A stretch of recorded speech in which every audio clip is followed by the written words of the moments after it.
Shalom alaikum, assalamu alaikum wa rahmatullahi wa barakatuh, brothers and sisters.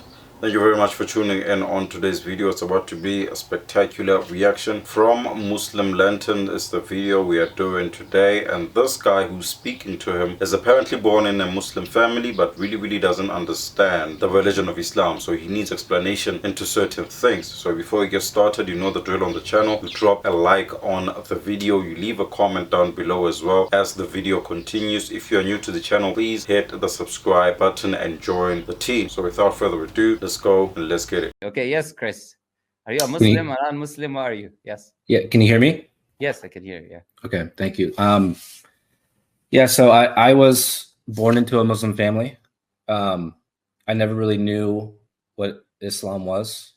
And so none of the core beliefs or the creeds or the things that I saw that my parents doing or my grandparents doing, I didn't really understand any of it. And so kind of a broken household growing up, and so I didn't have a father to guide me in life, and so I kind of went astray for a bit. I started to think that every religion was a path to the same thing, which is a higher power in a higher being. But I thought that it was different people's interpretations and perspective of what God is. But now that I've stumbled across a lot of religious videos lately, and I've been looking at them both from a bird's eye view, Islam and Christianity, because my wife is Christian, and I live in the U.S., and so I wanted to understand the different beliefs and what people thought. And so I have a lot of books that I've been, when I do research in something, misquoting Jesus. I think you pointed me to this one.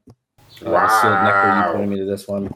He has a lot of literature on him. Hadiths and tafsirs, and so I've been kind of ingrained and inundated in all this for the past 6 months, and I'm 90% sure that Islam is the truth. Mashallah. But I do have a list That's of questions. a great discovery. Help me with that. Sure. Yes. Let's deal with the other 10%, isn't it?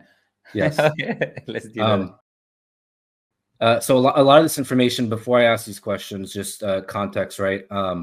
Because I've been watching both Christian and Islam videos, some of them are going to sound anti-Islamic or Islamophobic, so please, bear with me. We're going to start with some non-Islamophobic ones. So when I looked at the history of the Bible and the history of the Quran, it's clear that the Dead Sea Scrolls, the P52, all these manuscripts that we found do not make up or encompass the entirety of the Bible. So there's a lot of gaps there when it comes to credibility and reliability. When it comes to the Quran, the few that I've come across, the Birmingham manuscript, the Sana manuscript, my question is, are we confident that these manuscripts make up the entirety of the Quran, or do they only make up portions of it? We have the full Quran from the first century. Great question. Quran from the first century. Like, for example, the top copy manuscripts or Sana manuscripts, we have the Quran from the first century. If that's what you're asking. So the top copy, for example, is either late first century or early second century, and they are like 99 point something of the Quran. Sana manuscripts as well. We have the full Quran from the first century, if you're asking about that. But we don't rely on written manuscripts as Muslims, which is a point that I made multiple times. We don't rely on reliability or preservation, whatever term you want to use, based on written manuscripts. We rely first on the oral tradition. The oral tradition is that which determines the preservation first before the written manuscript. It is what Islam has as a unique thing that no other religion has.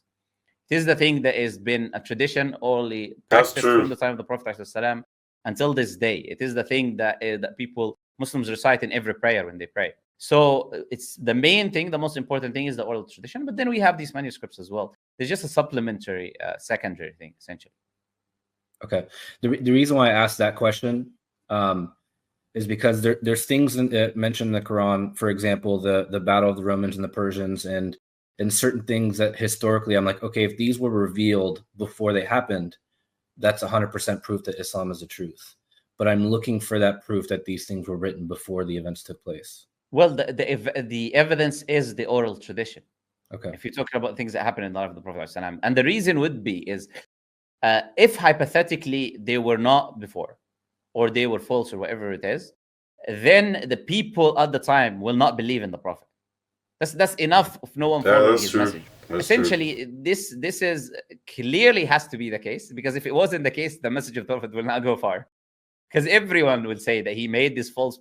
Will find like evidences of people talking about how he made these false prophecies or incorrect prophecies, in which did not happen or did not take place, or that these things are not really before the event, or any of these things. We'll find this information if it was the case, things that happened at the life of the Prophet. So the oral tradition is the evidence for that, I would say. Okay, no, that makes me feel comfortable. The fact that people would not believe in the Prophet unless that statement was made. Okay, Absolutely. Imagine he was making all of these false claims and you were there. You're not going to die for him, are you? Yeah. Like Yeah. 100,000 people left before the Prophet ﷺ. They were companions, 100,000 people in the last sermon that he gave. These people would not believe in him. They would not die for him because they were fighting against the pagan Arabs. They were fighting against Makes sense. countless battles against the pagan Arabs, outnumbered by 3 and 4 in most of the battles in the beginning. No weapons, nothing, but they fought because this was the truth. Okay, thank you. I saw something that Muslims believe that Isa or Jesus was saved, so he ascended and he's sitting at beside Allah, and so me and my wife have had kind of mini debates on this topic, and obviously her being a Christian and her entire family being Christian, their question is why is Isa so special that he's the only prophet sitting behind God and he's the one that's going to come back in the second coming? And so like kind of pointing to their creeds and their beliefs of Isa being part of the Trinity. These are do we have an questions. answer from an Islamic Very perspective great on why questions. Isa has been chosen for the second coming and why he's the one sitting beside Allah? Well, where do you get the idea that he's sitting beside Allah from? I Exactly. don't know. It was one of the videos that I saw, so it may not be true. It's not. Like we don't say. That's We don't not. say that Isa alayhi salam is sitting beside Allah Azza wa Jal. There are levels of what we call the sama, that which is above, constructed things which we call the sama. There are 7 levels of them. He is in one of them, and Allah is above everything. He's above all of these 7. Above them there is the throne, there is paradise, and there is the throne, and there is Allah above everything. He's not sitting on the throne or next to Allah or anywhere near that. That's a Christian belief. Okay. But that even Christian belief is that in the end of times that he's gonna, after he gives all authority to God, because he's not God, even in their own beliefs, at the end of times, Jesus is going to hand all authority and dominion to the Father. That's what the Bible says, the New Testament. He's going to hand all authority and dominion to the Father, and he's going to sit on the right hand of the Father. This is a Christian belief. We don't believe that Jesus is sitting on the right hand of God or on the throne or anything like that. We don't have that belief in Islam. Okay. So we believe he's just a prophet and a messenger of God, and that's it. Okay. Allah made it appear that Isa was crucified, and this is one of the core creeds of Christianity. So did Allah in a way lead 2.3 billion people astray from the true message of Islam by doing that? There is a false assumption again, which is that Allah is the one who did this, and that's not what the Quran says. So the Quran says, but there's two answers that I usually give to this question. First, number one, it's not Allah Azza wa Jal that made it appear as if Jesus was crucified. Allah doesn't say, I made it appear. Okay. Allah said it was made to appear. Now, the subject who made it appear, we are essentially, we don't know. Could it be some of his companions tried to do something to make a plan that it seems as if he was killed when he wasn't, to save it? Whatever it is, whatever happened exactly, we're not told. But it doesn't say that Allah is the one who made it appear in that way. That's the first thing. The second thing is we say, no, he didn't lead them to misguidance, because if you lived at that time, and that's the most important point to understand, and it just breaks this argument because it's a common Christian argument, but it's a very simple thing. If I believed that Jesus, if I was living at the time of Jesus, and I believed he was crucified, or he died, he was killed, does that mean now in Islam that I'm not going to enter paradise? No. If I was living at the time of Jesus or after him, until the Prophet ﷺ came and clarified that he wasn't, even if I believe the Prophet of God was killed, what does that change? We already believe prophets of God were killed. Allah mentions in the Quran prophets of God in the past were killed. The Christians believe the same thing, that they were prophets of God that were killed. Matthew mentions the whole, talking about the Jewish people, how they killed prophets and all of that. So if prophets were killed and we just another prophet, we believed he was killed, but we still believed he was a prophet. We didn't believe there's a Trinity. We didn't believe he was God incarnate. We didn't believe in the original sin. That doesn't mean now that in Islam you're not going to enter paradise. There's not, if you believe that not knowing the truth, it makes sense. Absolutely. Makes sense. Okay. So no one can say due to that event Allah misguided Christians. No, Christians are not misguided just because they believe he was killed incorrectly. That's not the main thing. The main thing that they are misguided for is to believe that he's God, is to believe in the Trinity, is to believe in the origins, everything they attach to that death. It's not just a simple death for them. Okay.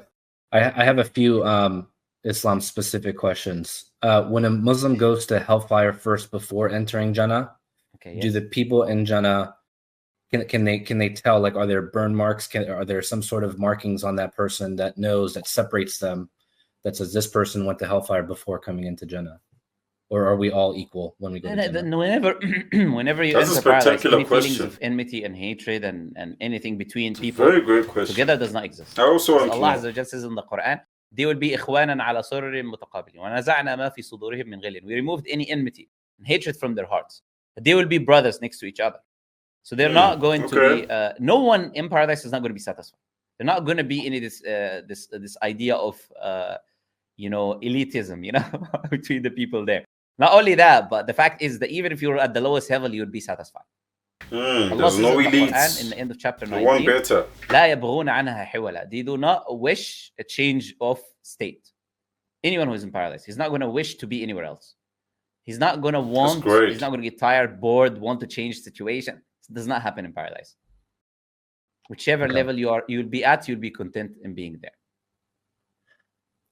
Thank you. Praying 5 times a day. I am learning Surah Fatiha. I've learned, and then the one Qul Huwallahu Ahad, Allahu Samad. I've learned that one. And so my question is, because I work a full-time job, because I have 2 sons under 2 years old, and the 4 a.m. prayer, if I wake up at 7 and make it up, and I know someone's asked you a question where you're like, I don't make the rules, and I'm not asking you to change the rules, or I'm just asking if it's acceptable in Islam to make up that prayer later on. No, it's not. Absolutely not. Yes. So Fajr, the thing is, it's a sin, and this does not mean that someone is not going to be a Muslim, because there are many Muslims, sadly, who don't wake up. But don't pray. Do you have to wake up from an Islamic point of view? Yes. Is it a big sin? Yes. Right? So Allah says in the Quran that the prayers are kitab mawquta. They are appointed times, set appointed times for the prayers. They've made and set appointed times that they are done. There is a benefit for you as an individual on obedience, of course, in your afterlife without a shadow of a doubt, but even in this life, in following the commands of Allah Azza wa Jalla. And also there's a huge level of discipline within it. There's a huge level of obedience. Big level of discipline. There's a huge kind of thing that would give you virtue over many other people that are praying while you are waking up. There are virtues given specifically to these prayers. Like the Prophet ﷺ, he says that the hypocrites, the 2 most difficult prayers for them are the late night prayer and the morning prayer, the one you're talking about, which is Fajr. These 2 prayers would be the most difficult for them. Prophet said if you pray these 2 prayers in congregation, it's as if you stood the whole night praying. So you'll get the reward as if you stood the whole night praying. Allah says in the Quran that Inna Quran al-Fajr kana mashhuda, the recitation, the Quran that you recite at that time of dawn is witnessed by the angels. There's so many things that are given as virtue specifically for these prayers, because they are, of course, a bit more difficult to do, specifically a prayer of Fajr than other ones due to its time. But it is beneficial for you without a shadow of a doubt, whether it is in this life or the afterlife. And it is something that must be done. And you will see it will become a part. It becomes a part of someone's habit when he does it. But the thing I always say, it becomes a habit. Imagine I said to you, I'm going to give you 10,000 euros if you wake up every day in this specific time. I guarantee you, not just you, but everyone watching the stream will wake up exactly at that specific time of the day, wake up to take that money. Yeah, that's true. Put it as a priority. So why can we not have God as our priority when He's commanding us to do something beneficial for us, more beneficial than the money that we'd wake up for, and we'd rather put the money first over Allah. I guarantee no one is going to miss a single day. I say every day wake up, I'll give you 10,000. No one is going to miss a single day. I'm gonna bring a pool of Muslims, and I'm gonna say, okay, you guys, you're gonna do this social experiment. I'm gonna give each of you, if you give me proof, you call me on that day when you wake up on Fajr time, I'll give you 10,000. You'll see how many people will. right? Yeah. But They for the will wake prayer, how up. many people will do it? Sadly, That's very not true. most people are doing it. No, that makes sense. Thank you. I mentioned I have two sons. I've heard you say before that there's a different test for people who have not been exposed to the message of Islam on the Day of Judgment. Because I'm kind of at a disadvantage when it comes to Islam in the U.S. It's a small percentage of the population. Where I live and in the family that I married into, they're very devout Christians, but also there's a very big church here. When I say big, I mean like massive. Like they do like jump houses. They build like soccer fields and this for the kids to attract people to come in. And so it's a very, very big church. By exposing them to the message, am I in a way exposing them to hellfire if they end up not believing because the Christianity aspect is more attractive here because they get to see their friends? Great question again. That, especially as kids. This is a very informative video. From a kid perspective, praying 5 times a day, fasting, doing all these things seems more like a chore, whereas that is more like the shiny new toy, right? And so how old are they? My older one is 2 years old. The younger one is 6 months old. I think you are in a position of advantage, and I'll tell you why.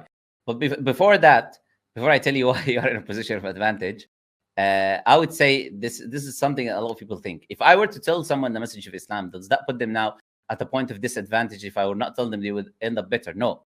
And the reason why is because if they were sincere and they were to accept the message, they would do it in this life. And if they were not going to do it in this life, they're not going to do it in the afterlife. Yep, they've not really true. changed anything. And the punishment is in the afterlife anyways. So it's not like you hasten punishment or something. If they in this life they reject. Punishment will be in the afterlife. So if they reject in this life, they will also reject in the afterlife. And the reason being is the same person. The same person who will have the test on the Day of Judgment is the same person who will have the test in this life. Allah is not going to bring someone else to be tested on the Day of Judgment or something. It would be different variables, or it wouldn't be a fair test. It's the same test that you would have in this life is the same test that these people will have in the afterlife. As the same individual. So if they were to accept that and follow it, then they would accept it and follow in the afterlife. If they were to reject it and follow their desires and die upon rejecting it, then they're not going to accept it in the afterlife.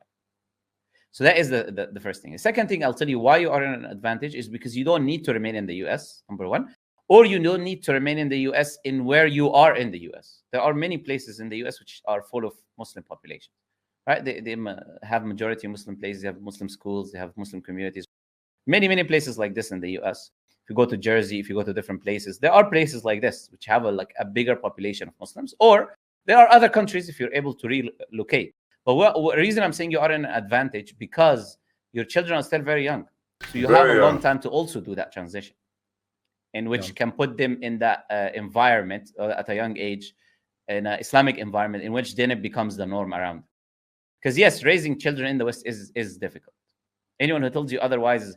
And the reason is because the surroundings have more of an influence on the child than the household, because they would spend most of the time in the surroundings than they would. So what many Muslims do is they put the children in homeschooling because they don't want them to be exposed into, rainbows and stuff like that. And all of this, you have animals jumping in the school and the teacher cannot do anything about it. All of this stuff, right? Yeah. It's ridiculous stuff that happens in the US and the West in general. So Muslims, what many of them do is they homeschool their children, but that's also a lot of effort to do. And you need a good wife, you need a lot of things, you need a patient wife, etc. It's not an easy thing. So, but you, as I said, you are in a point of an advantage from that sense, is that you're able to relocate. That's the advice I would give, is you could do it the other way, in which you homeschool and you teach them and this and that, and you try to balance and this and that. But it would be a lot more difficult.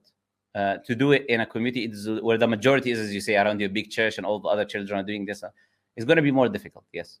Yeah. Just like I've said on many of the previous videos I've made out of Muslim Lantern, this is by far the best channel we have as Muslims on YouTube right now. This is my honest opinion. This channel is very informative. This channel makes you leave every single video having gained something. It's either you gain knowledge or you gain something that's going to boost your faith in a certain way, Seeing people who are atheists change their views, seeing people who are agnostics change their views, seeing people who are apostates change their views is very, very impactful to many of us, right? And the explanations in this video were spectacular. I mean, this guy needed so much information that won't just help him, but will help his family, will help the millions of people who are tuning in to Muslim Lantern, right? Millions of people who are Christian, millions of people who are outside the faith of Islam. After watching such videos, they gain knowledge that they need in order for them to make an informed decision whether to stay in Christianity or whether to come to the fold of Islam. So it's really amazing to watch these videos on a day-to-day basis, and then to react to them is even worse, because I'm also spreading the message even further to certain people who wouldn't have actually watched Muslim Lantern by themselves, but because they watch my channel, they are now exposed to such information that is shared on bigger platforms such as Muslim Lantern, right? I don't know what's your take on this video. Drop a like on the video if you've not done so. Leave a comment down below. Tell us exactly how you feel about the channel Muslim Lantern, about everything that we discussed in this video. Subscribe to the channel if you're new. Check out our book also on Amazon. We have a book out on Amazon. The link is in the description of this video. Much love. Peace out.